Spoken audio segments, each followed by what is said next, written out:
Hi, I'm Jenny Backus, Acting Assistant Secretary for Public Affairs here at HHS and the co-chair of our Open Government Committee. Thanks for joining us today. It's a very special day and a very special time here at HHS. Today's the day we're unveiling our Open Government Plan, and we're kicking it off with this webcast to help explain what all of these Open Government Plan means to you and how you can benefit from it. Open government is nothing new to this administration, and at HHS we're actually moving to the next level by expanding opportunities for sharing data with the public, for increasing public participation in all of our HHS activities, and for collaboration both here at HHS and across the world, especially through the use of new information and communications technologies, things like these webcasts.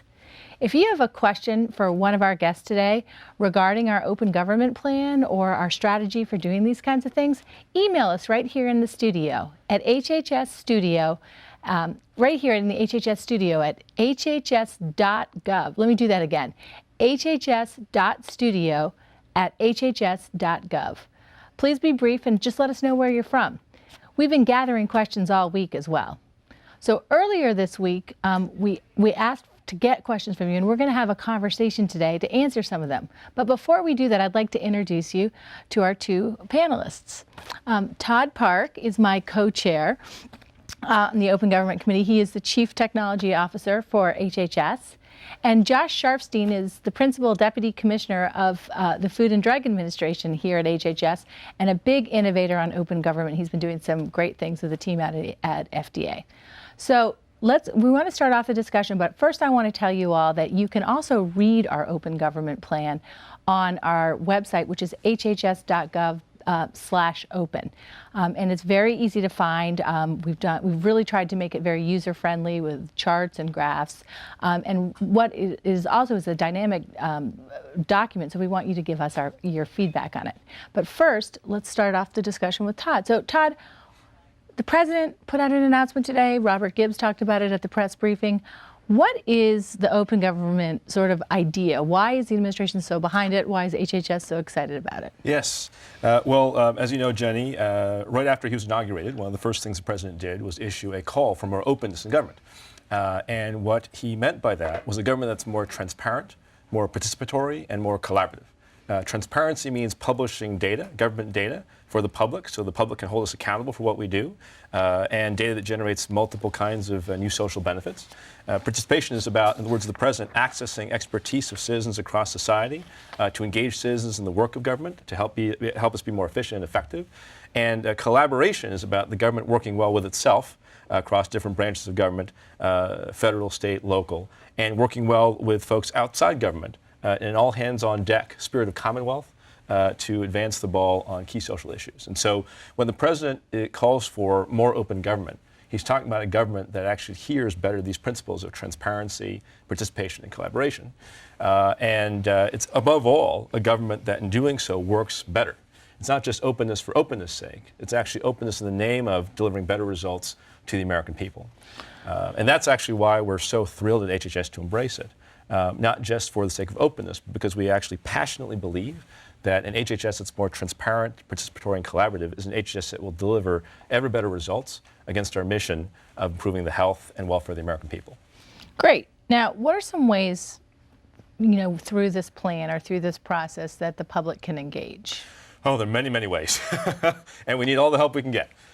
First, actually, the plan that we're publishing today, which has been the result of a ton of very hard work by folks across HHS and a lot of public input, is just the beginning of our open government journey. It's a plan that we very much want to get a lot of public feedback on. So we would really encourage folks to go to our Open Government webpage, check out our plan.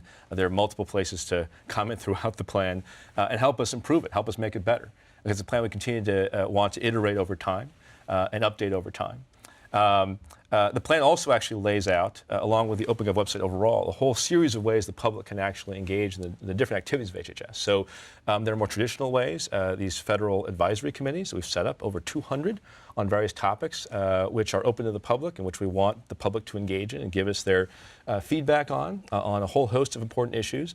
There are more cutting-edge ways, like our presences on Facebook and Twitter and social media, which provides a Web 2.0-ish way people to engage. And then there are even newer ways. For example, one of the things that's actually launching this week in terms of OpenGov HHS is in collaboration with the Sunlight Foundation. We're launching under the Design for America competition that they're running a first ever HHS application challenge for best interactive visualization of community health data. So if you're a developer and you have a hankering to help improve the health of the United States, go check out our section of Design for America and scrub in and see what you can do. But actually go to our OpenGov website, and there's actually an inventory under the Get Involved section of the website of all the different ways that folks can plug into and participate in the work of HHS. Now, one of the other things that we're going to talk about, and I want to bring Josh in a second here around this topic, is HHS, big agency, lots of different people, generates tons of information every day. How did you go about and what was the thinking behind some of the data that you're featuring on the site, and why did you choose to highlight that kind of data versus all the other information that HHS puts out? Yeah, well, so I just joined HHS 6 months ago, and I was just absolutely stunned, like everyone is when they first join, at the just massive breadth and depth of the information that we have across the Food and Drug Administration, the Centers for Medicare and Medicaid Services, the National Institutes of Health, et cetera. And so it presents a crisis of overwhelming opportunity. How can you possibly sort through all that and figure out what to do? So what we actually decided to do was we decided to do a number of things. First of all, really align our data release strategy against the strategic priorities of the department around the transformation of healthcare, around prevention and wellness, around the advancement of research and cures and improvement in the quality of healthcare, around early childhood health and development, around care for seniors. And against those priorities, we said, okay, well, what data can we actually put out there that would be super helpful in advancing those priorities? And there are multiple concrete commitments we've made in our plan to do so. The other thing we actually did that I thought was really fruitful was we asked for input from the public on our OpenGov website. And folks were able to come up with a bunch of really great ideas and actually be very articulate about them in ways that were very persuasive. So for example, just to call one out, Nancy Watzler made a very interesting case on our OpenGov website that we should actually take the food, drug, and medical device recall data that FDA provides and make it downloadable in XML format, basically downloadable in a structured form that people could use to mash up with other data and turn into useful apps. So FDA, under leadership of Dr. Hamburg and Dr. Sharfstein, have in fact committed to do that by the fourth quarter of this fiscal year and third quarter of this calendar year. Which is fantastic. And so, which in English is like fall of 2010. Fall of 2010, yes. Yeah. One of the other pieces of input that we actually got was from Snowbound in Virginia and from Tommy J, who said, please speak in English. There you go. And that's a challenge for us in government, but actually we endeavored to write our entire open government plan in English. We love feedback on whether we succeeded in that as well. But yes, in the fall of this year, we anticipate releasing this super cool structured recall data, which will be very helpful. And that, was one of the ideas. It was from Nancy Watzler. And so one of the other asks that we have for America is to keep those ideas coming, because it really helps us as we face a cornucopia of possible data releases to come up with the ones that the public really wants and the ones that could be most beneficial.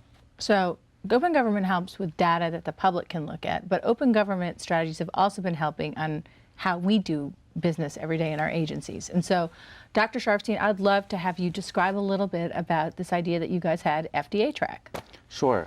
FDA Track, which we're releasing today, is a new system for measuring performance at FDA. We are tracking over 100 offices with more than 300 key measures and projects every month.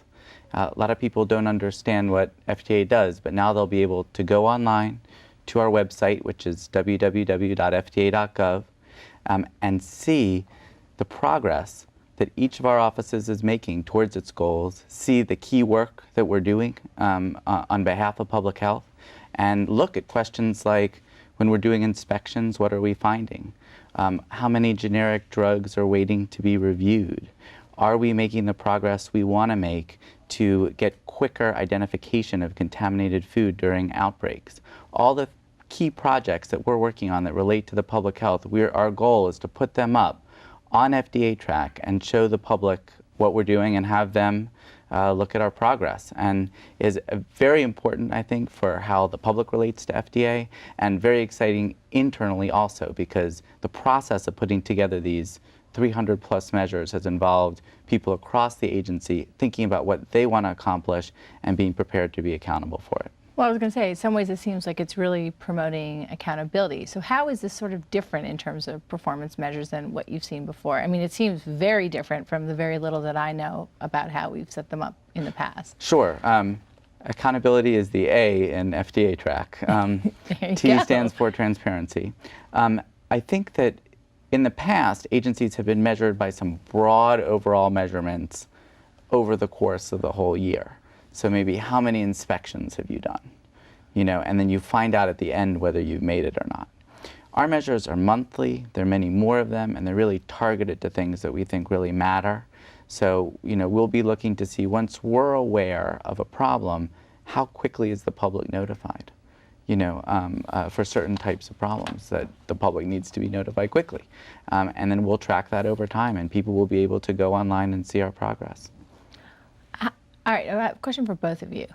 How, so you've worked outside of government. You've worked both inside and outside of government on the state level. How different is this? I mean, I'm not doing this as some way to give us a big pat on the back, but is this different approach than we've seen before? And what are the benefits for like the average mom sitting at home trying to figure out, what does this mean for me? Is this just more tech and jargon, or how does this like relate to my life? So how different is this, and how does it relate to an everyday person's life?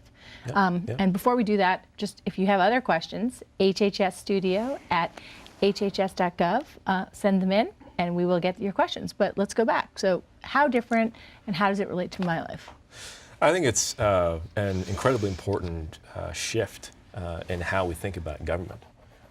And I think it's an enormously important part of what the president believes should be what government's all about.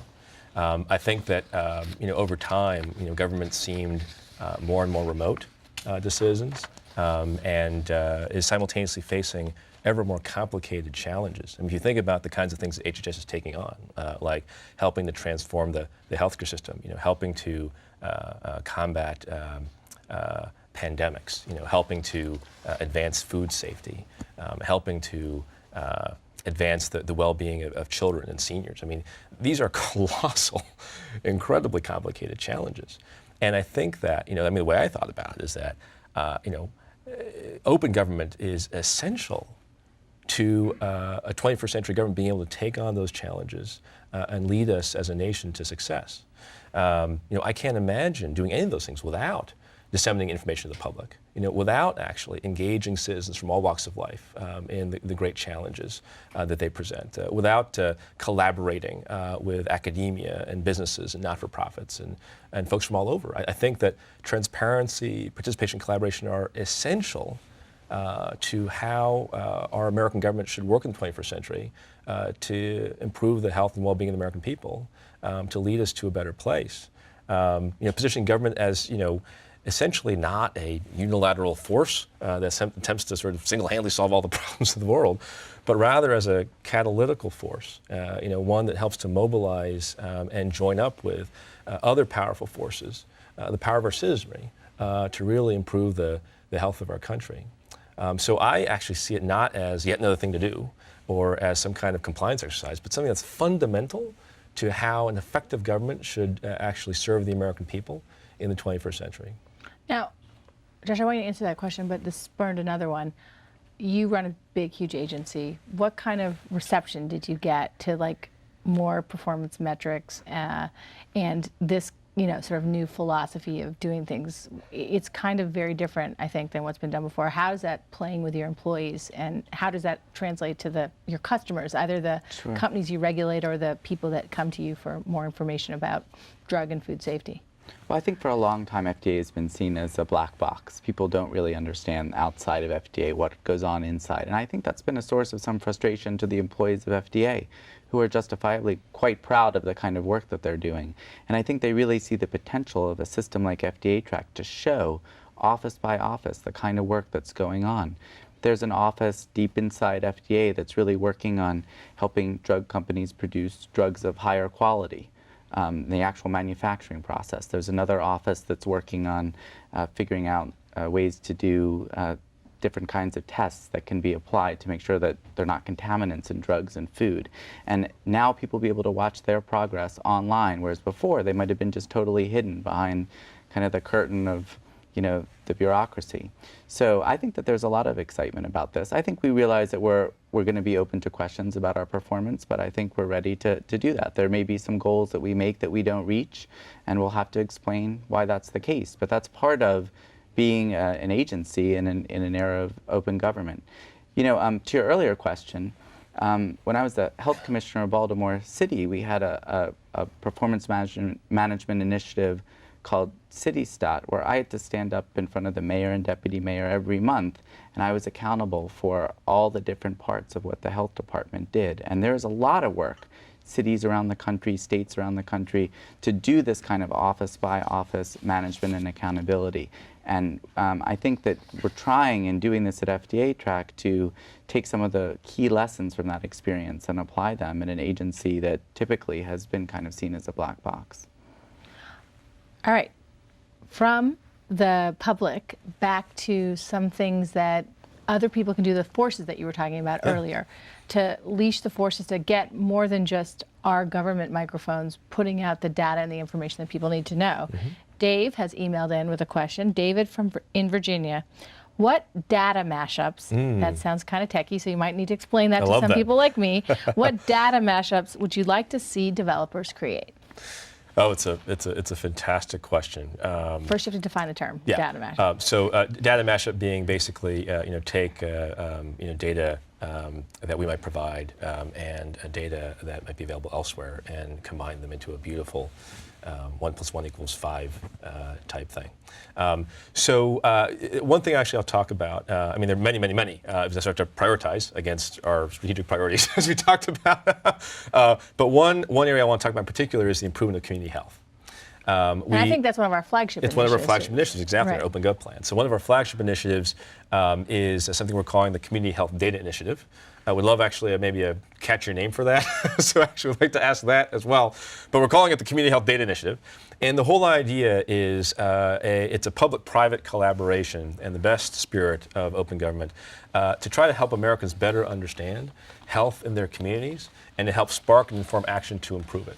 Because really all healthcare and health is local, right? If you think about the notion of citizens actually beginning to get a better understanding of what's going on in their community and joining arm in arm to try to do something about it and having a whole a panoply of that activity happening in communities across the country, it really is a very exciting thing to contemplate, and that's exactly what we're trying to do with the Community Health Data Initiative. And so our approach is actually, again, not for the government to kind of unilaterally go in and basically say to everybody, here's what's going on and here's what you should do in your community, because that just wouldn't work. But rather for HHS to recognize that we've got a lot of data that actually articulates how we're doing as a country, as states, as counties, with respect to measures like obesity, smoking, with respect to determinants of health and well-being, like access to healthy food, et cetera. And so what we actually are going to do is just very simply take all that data, make sure that it doesn't compromise individual privacy, and release it in a structured, standardized form that is free of charge to the public. And what we're then doing is actually effectively trying to market that data to folks like Dave, who asked the question, and not-for-profits and companies and research organizations, et cetera, to take that data and turn it into super cool applications and mashups and programs that could help citizens gain a better understanding of community health, to help put pressure on decision makers like mayors or county officials or local employers to do something about it, and to help facilitate and improve performance. These applications / mashups could be interactive community health maps to allow me as a citizen without a PhD in health economics to understand health performance in my town versus another town. Ideas people can come up with actually include social networking games. I think Farmville, but for health, that help educate a whole bunch of folks actually on what's going on in terms of community health and how to improve it.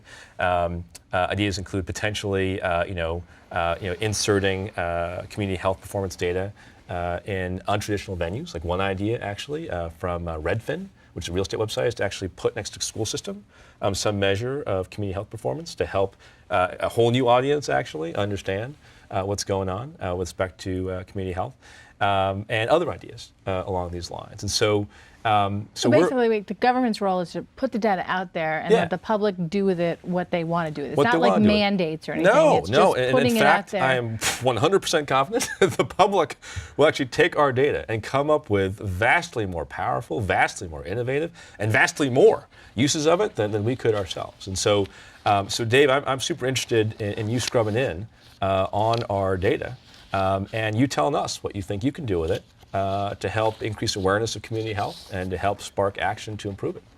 I can't wait. Great. Josh, any thoughts on you for like some of the data that you guys are producing or anything new coming down the pike for you on that front, sort of post-FDA track? Well, one of the things we're very interested in, our website has set up an email address for comments because FDA track is really just getting started. And we're interested in people looking at the measures that we're setting for ourselves, telling us what they think, suggesting other measures. We're going to go through a period where we're kind of honing this so we can make it as effective as possible for the various goals that we have. As you know, and I think is also in the Open Government Plan, we also have a transparency initiative at FDA, and we've gotten well over 1,000 comments on the FDA transparency blog. And we're looking at, we've launched FDA Basics, which is a website that explains a lot about what the agency does. And we're looking at a whole range of other potential steps on transparency down the road. Well, actually, this leads into this question that we just got from Helen from Washington, from both of you, Washington, D.C.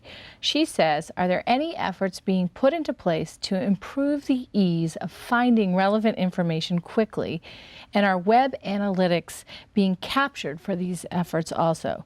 Will this information be shared with the public as improvements are made? So as we present information to the public, whether what an office does or a bunch of data, what's our philosophy and thinking behind that? And I guess I'll start with you and then I'll go to you, Josh. Yes, so it's a fantastic question with multiple different dimensions, and so I'll address at least a couple of them. So one is that on our Open Government website, we've actually, among other things, put a compendium of all the data that we have that we're making publicly available for download, which is also actually mirrored on the government's overall data.gov site.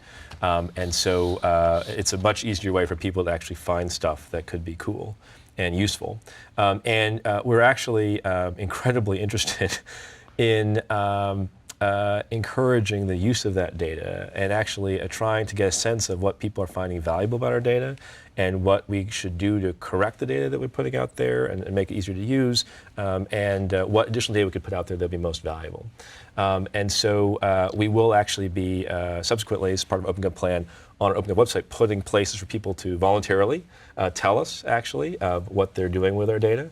Another place for people to tell us the stuff in our data that needs to be fixed for it to actually be more usable. And furthermore, through things like the Community Health Data Initiative, things like the Design for America Challenge for best visualization of community health, we're trying to also put proactive challenges out there and proactive mechanisms out there to really market the data and get people to plug into it and turn it into useful stuff. But we'd love any additional ideas people have. Please post them in our Open Gov Plan comment sections about how to act along the lines that Helen was just talking about. And just so folks know too, we also work very hard in the Public Affairs Office to generate metrics each week. I know, Josh, I'm going to come to you, and I know you can talk about that at FDA too, but we really try to look at the metrics of who's looking at what site, what they're clicking it on, and we try to use that as ways to reorganize our websites and our communications with you guys. So taking off my public affairs hat, going back to my moderator hat. Josh, do you want to talk a little bit about what you've been doing at FDA to sort of try to use web analytics and metrics and things like that to get the information out to people? Sure. I also want to emphasize Todd's point that people may not know when they're starting with a question that the data is at FDA, and it really is the value of sites like data.gov and some of these other overarching sites that really help people find where the data may be kept in the federal government. One of the things that we think is very important is every time people come to our site, to give them the opportunity to tell us they're looking for something if they're having trouble finding it, and then we can follow up with them and do that. And we've gotten thousands of requests on the FDA basic site for more basic information about the agency that we're working through and making a lot more information available. And to your point, Jenny, there's no question. We want to know where people are on our site, what they're doing, where is it working, and where is it not working, so that we can continually improve. Great. We have a bunch more questions, and we're running we're getting short on time, so I'm going to try to whip through them. Chris and Todd, maybe you want to take this one, because I know you were involved with the secretary and a lot of stuff earlier this week. Chris from Denver says, will the implementation of the healthcare bills be available in a timely manner via open government?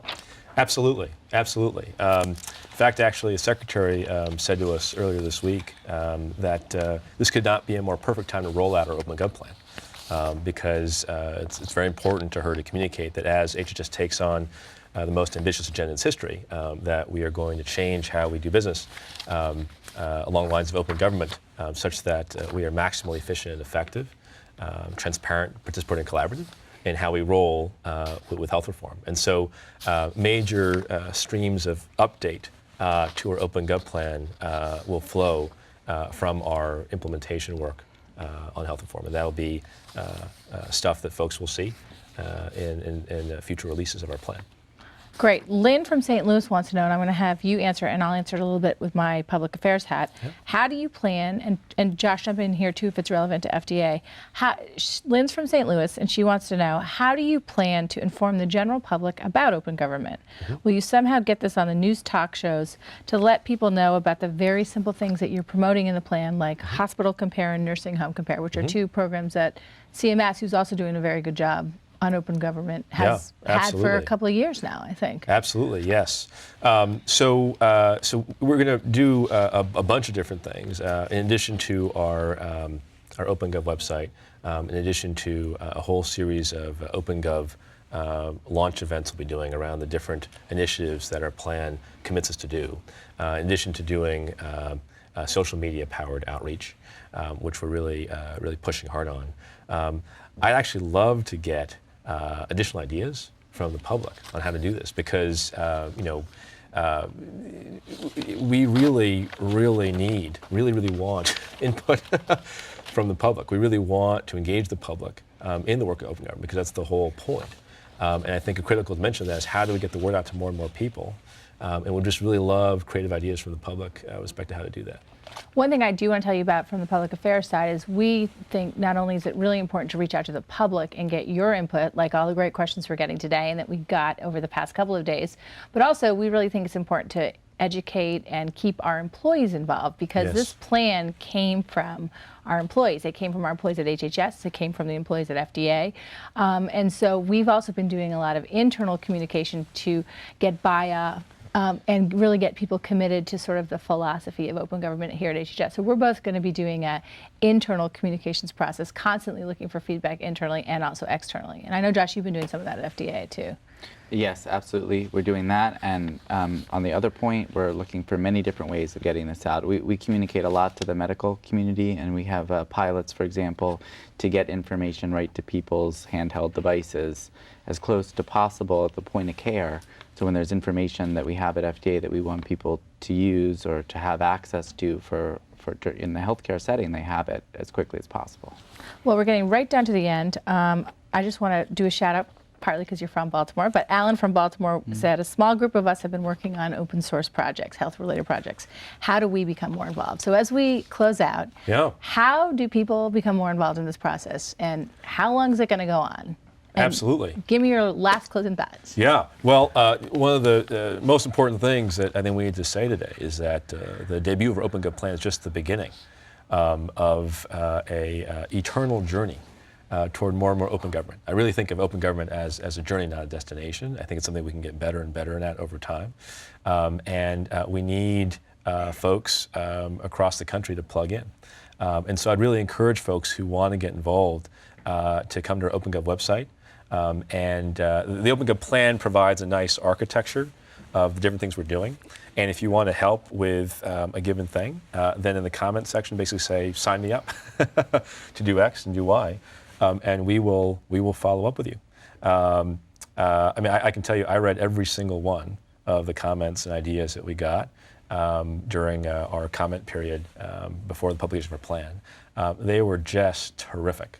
They were just terrific. And not all of them are actually in our plan, but we are looking at all of them for future iterations of our plan. And we want to get more ideas and to get more help. So please tell us that you're ready and willing to help at our OpenGov website. Anything else, Josh? Last words? Well, we have a few places on the FDA website, the transparency blog. We'd love to get as many comments and input as we can, and we're definitely looking at it and taking steps based on what we hear. I think for us the principle is that we're a public health agency, and the word public is in public health. We've got to really work for the people that we're trying to protect at FDA, and we want to do that in a way that is collaborative and makes us as effective an agency as possible.